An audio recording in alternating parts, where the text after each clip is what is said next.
Just a quick review of the book. First trimester ultrasound diagnosis of fetal abnormalities. Basically, the book's divided up into two major sections with a total of 15 chapters. So I'll go over each briefly just to give you an idea what's in the book. The first section, section 1, is first trimester ultrasound general aspects. Goes into things like guidelines to fetal imaging in the first trimester, physical principles and bioeffects of first trimester ultrasound. Covers some technical aspects of the first trimester ultrasound examination, fetal biometry, pregnancy dating, and going over things like the detailed first trimester ultrasound exam. Section 2 is the first trimester ultrasound fetal abnormalities. On some of the areas goes like over the fetal central nervous system, the face, the neck, the chest, the heart, skeletal system. Pretty darn thorough. So yeah, as you can see, it's a pretty comprehensive book with some cutting-edge prenatal ultrasound tips for early detection of fetal anomalies. So definitely, if this sounds like something you're interested in, I think it's well worth a read. Now, if you do a lot of scans and you're running into a lot of arm pain, shoulder pain, really quickly, there's another resource I want to bring up: easy exercises and quick fixes for sonographers with pain. Basically, this takes the most stressed out tissues of a sonographer. After doing scan after scan after scan, takes its toll on your body.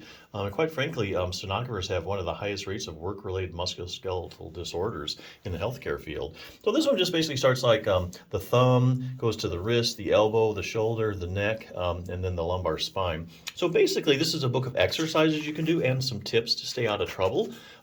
Exercises take you maybe 1 or 2 minutes to do. You don't do all of them. What you do is you just pick the areas that you're having trouble with or you want to prevent a problem in, and then look over the exercises and do those.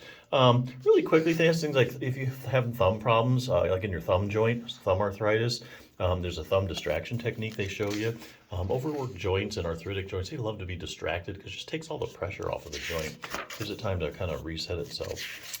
Couple thumb muscles, abductor pollicis longus, first dorsal interossei. They really stabilize the thumb joint, so use your thumb a lot in scanning.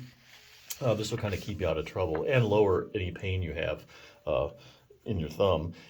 Instantly lowering pressure in the carpal tunnel. Carpal tunnel syndrome is basically because of increased pressure in the carpal tunnel. So it just shows you a technique to keep the pressure down. So you do that. It keeps the pressure down for at least 15 minutes. Idea is if you do this frequently throughout the day, you can stay out of trouble. Wrist distraction goes over things like some stretching, wrist strengthening. Spends a lot of time on the wrist here. Look at wrist circulation. After a long day of scanning, scan after scan after scan, some days are a lot worse than others. You come home, your wrist is about had it. So this shows you things like contrast therapy, where you're alternating heat and cold. Just kind of really super flushes the blood in there, gets the toxins out. Feels really good, kind of like resets your wrist.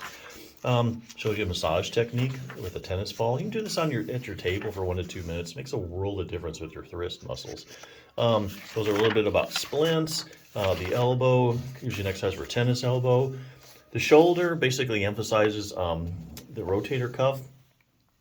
Sonographers have a high rate of problems with their shoulder, and basically the shoulder stability is all dependent on the rotator cuff. So if you have a strong rotator cuff, your muscle's not going to fatigue as easily. It'll be much more resistant to problems. Goes into things like stretches here, and then it goes into the neck. Gives you a strengthening exercise if you have neck pain, and goes over some neck stretches. Ends with something interesting. It has some back stretches, but also multifidus strengthening. It says here, the multifidus muscles of the back are the key stabilizers of the spine, just like the rotator cuff is of the shoulder. Strengthening your multifidus muscle is a proven way to prevent and treat low back pain. So I Googled it. There's actually a lot of studies out on that. Anyway, just another resource for sonographers. After a heavy day of scanning, you're running into problems. This will really help you out. But yeah, if you're looking for something for first trimester ultrasound diagnosis in fetal abnormalities, I think this is a great resource. So check it out.